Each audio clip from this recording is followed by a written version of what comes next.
Break नंतर महाराष्ट्र देशामध्ये आपल्या सगळ्यांचं पुन्हा एकदा स्वागत। आणि आता महाराष्ट्र देशामध्ये आपण पाहणार आहोत टॉप 25।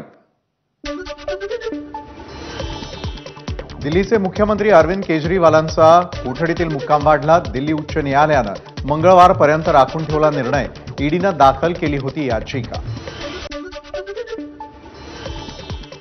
केंद्रीय राज्यमंत्री रक्षा खडसेंसह एकनाथ खडसेंनी घेतली भाजप नेते केंद्रीय मंत्री अमित शहांची भेट। ही औपचारिक भेट होती। रक्षा खडसे क्रीडा मंत्री झाल्यानं शहांचे आभार मानण्यासाठी गेलो होतो, खडसेंची माहिती। पुण्याच्या कल्याणी नगरमधील पोर्शे कार अपघात प्रकरण, अल्पवयीन मुलाच्या जामिनावर 25 जूनला निकाल। आजच्या सुनावणीनंतर कोर्टानं निकाल ठेवला राखून। मुंबईमध्ये पुन्हा एकदा मराठीचा मुद्दा ऐरणीवर। मराठी भाषिकांना घर खरेदीसाठी आरक्षण द्या। मराठी कुटुंबीय मांसाहार करतात म्हणून विकासक घरं देत नाहीत।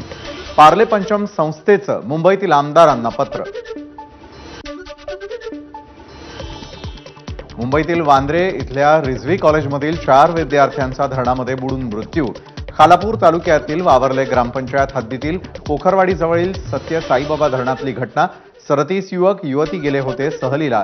ईशांत यादव, आकाश माने, रनक बंदा, एकलव्य सिंग यांचा मृत्यू। लोकसभा निवडणुकीनंतर केंद्रीय निवडणूक आयोगाकडून महाराष्ट्र, हरियाणा, झारखंड आणि जम्मू काश्मीर राज्यांच्या विधानसभा निवडणुकीची तयारी।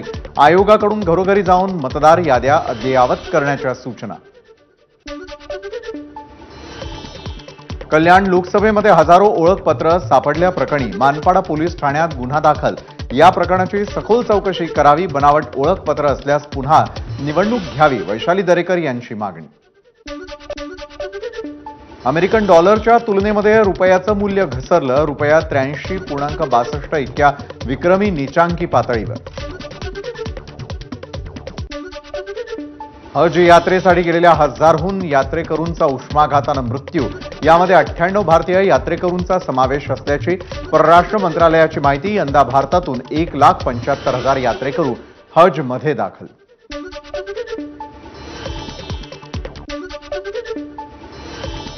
तर महाराष्ट्र देशामध्ये बातम्यांचा ओघ असा सुरू राहणार आहे। मात्र तत्पूर्वी वेळ झाली आहे एका छोट्याशा ब्रेकची। कुठेही जाऊ नका, पाहत रहा एबीपी माझा।